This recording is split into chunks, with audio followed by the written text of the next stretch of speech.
मेरी पीड़ा उन असूलों को लेके है जिनकी लड़ाई हम पिछले 7-8 साल से लड़ते रहे हैं। मैं खुद दिल्ली का शिक्षा मंत्री रहा हूं और हमारे उम्मीदवार उस भ्रांति को तोड़ने की, उस वास्तविकता को तोड़ने की बात करें।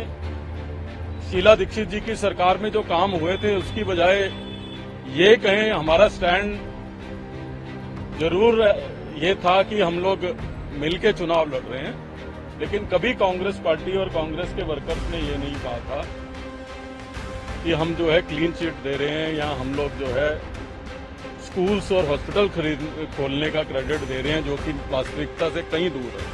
तो असूलों की और जो कांग्रेस का कार्यकर्ता दिल से महसूस करता है, उस पीड़ा को मेंशन करते हुए मैंने जो है अपना इस्तीफा भेजा है और मैंने अध्यक्ष पद से इस्तीफा भेजा है। किस किस का नाम लूं, सुबह से कार्यकर्ता मिले तो आप अंदाजा लगा सकते हैं कि ये भावना अरविंदर सिंह लवली की नहीं है, तमाम कांग्रेस के लोगों की भावना है। मैंने इस्तीफा अपने लिए तो नहीं दिया, कांग्रेस के कार्यकर्ताओं के लिए दी है।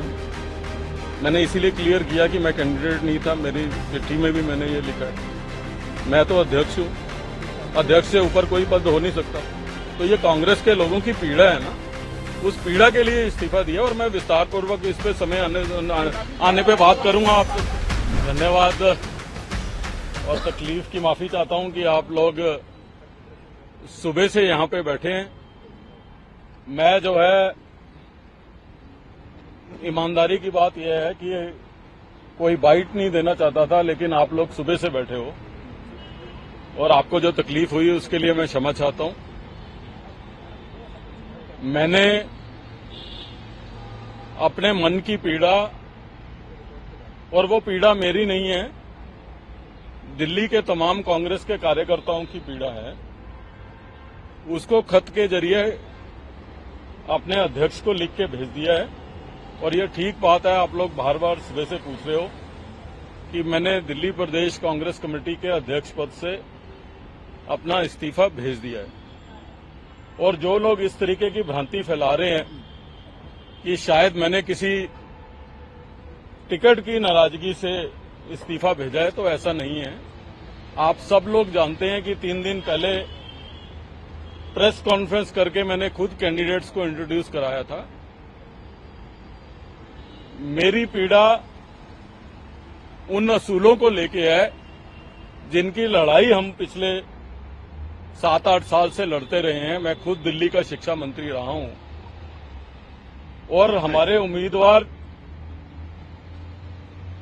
उस भ्रांति को तोड़ने की, उस वास्तविकता को तोड़ने की बात करें।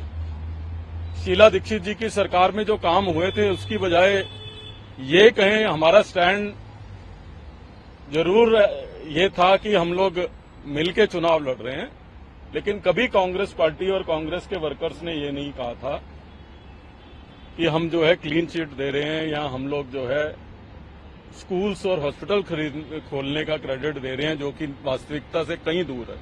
तो असूलों की और जो कांग्रेस का कार्यकर्ता दिल से महसूस करता है, उस पीड़ा को मेंशन करते हुए मैंने जो है अपना इस्तीफा भेजा है और मैंने अध्यक्ष पद से इस्तीफा भेजा है।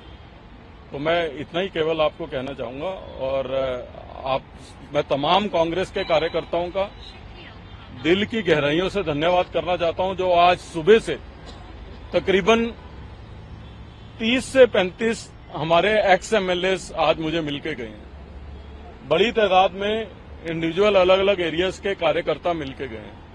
हमारे बहुत ही वरिष्ठ दिल्ली के पूर्व मंत्री राजकुमार चौहान जी, नसीब सिंह जी जो शीला दीक्षित जी के पार्लियामेंट्री सेक्रेटरी थे, नीरज बस्तोया जी जो हमारे कस्तूरबा नगर के एमएलए हैं, अमित मलिक जी जो हमारे दिल्ली के जो है सारे विंग्स के प्रभारी हैं, ना जाने कितने लोग, सुरिंदर शर्मा जी हमारे इलेक्शन कमेटी के मेंबर, लक्ष्मण रावत जी अभी खड़े हैं यहाँ पे इलेक्शन कमेटी के मेंबर, इशरत खान मामू जी, कितने लोग, मैं मतलब आपको किस किस का नाम लूं, सुबह से कार्यकर्ता मिले तो आप अंदाजा लगा सकते हैं कि ये भावना अरविंदर सिंह लवली की नहीं है, तमाम कांग्रेस के लोगों की भावना है।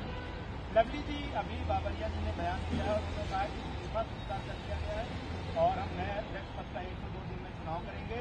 हमारे चुनाव पे कोई असर नहीं पड़ने वाला है, वो इस तरीके की बातें कर रहे हैं। बहुत धन्यवाद उनका। अगर उन्होंने इस्तीफा स्वीकार कर लिया तो मैं उनको धन्यवाद भेजना चाहता हूं और अपनी शुभकामनाएं देना चाहता हूं और उम्मीद करता हूं कि वो भी इलेक्शन में कहीं जाएंगे। सौरभ भारद्वाज ये कह रहे हैं कि आप पूरी दिल्ली से चुनाव लड़ेंगे बीजेपी के टिकट पे। सौरभ भारद्वाज का ट्वीट है, उनका कहना है कि आप समय बताएं। सौरभ भारद्वाज की शुभकामनाओं के लिए धन्यवाद। मुझे लग रहा है कि वही फैसला लेते हैं बाकी सब पार्टीज के बेहाफ पे। मैंने अभी आपको क्लियर करा कि मैंने दिल्ली प्रदेश कांग्रेस कमेटी के अध्यक्ष पद से इस्तीफा दिया है। अरविंद जी, एक बड़ा आरोप अरविंद जी, ये भी आरोप लग रहा है आसिफ मोहम्मद की अभी कहकर गए कि हर्ष मल्होत्रा की जो सीट है उसको आप रिप्लेस करें। मैंने दिल्ली प्रदेश कांग्रेस कमेटी के अध्यक्ष पद से इस्तीफा दिया है ना। हाँ। एक सवाल ये है, कांग्रेस में बने रहेंगे। मैंने दिल्ली प्रदेश कांग्रेस कमेटी के अध्यक्ष पद से इस्तीफा दिया है और मैं अपने तमाम कांग्रेस के कार्यकर्ताओं से मिलूंगा, बात करूंगा।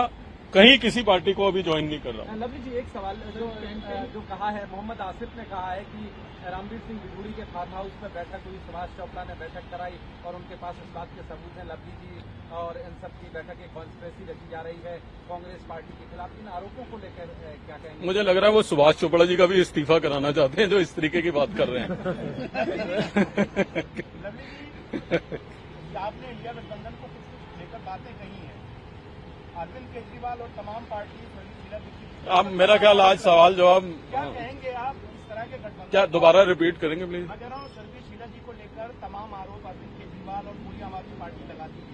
उसके बाद आप एक कैंडिडेट उतरते हैं कन्हैया कुमार, उनमें फोटो है बाकायदा, वो जिस तरह की बातें कर रहे हैं। कांग्रेस के कार्यकर्ताओं के मन में कितना दुख है कि वो आरोप तो कभी सिद्ध नहीं हुए, उनको लेकर लगातार आरोप लगाए जा रहे हैं, उनको लेकर क्या कहेंगे? देखिए, मैंने इस्तीफा अपने लिए तो नहीं दिया, कांग्रेस के कार्यकर्ताओं के लिए दिया। मैंने इसीलिए क्लियर किया कि मैं कैंडिडेट नहीं था। मेरी चिट्ठी में भी मैंने ये लिखा है, मैं तो अध्यक्ष हूं, अध्यक्ष से ऊपर कोई पद हो नहीं सकता। तो ये कांग्रेस के लोगों की पीड़ा है ना, उस पीड़ा के लिए इस्तीफा दिया और मैं विस्तार पूर्वक इस पे समय आने पे बात करूंगा आप सबसे।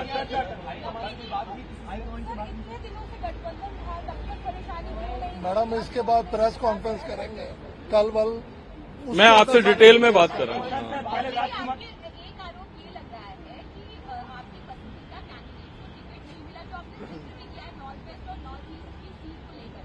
लेकिन जो सीसी की बैठक होती है उसमें आप भी मौजूद रहते हैं और बाबरिया जी भी मौजूद रहते हैं, तो जाहिर सी बात है कि दोनों का मत लिया गया और फैसला आला कमान ने लिया कि ये जो कॉन्फ्लिक्ट है कि तो उसके बाद मेरा है कि पसंदीदा कैंडिडेट दिल्ली के कांग्रेस के लीडर्स का होना चाहिए कि एआईसीसी के कांग्रेस के लीडर्स का होना चाहिए?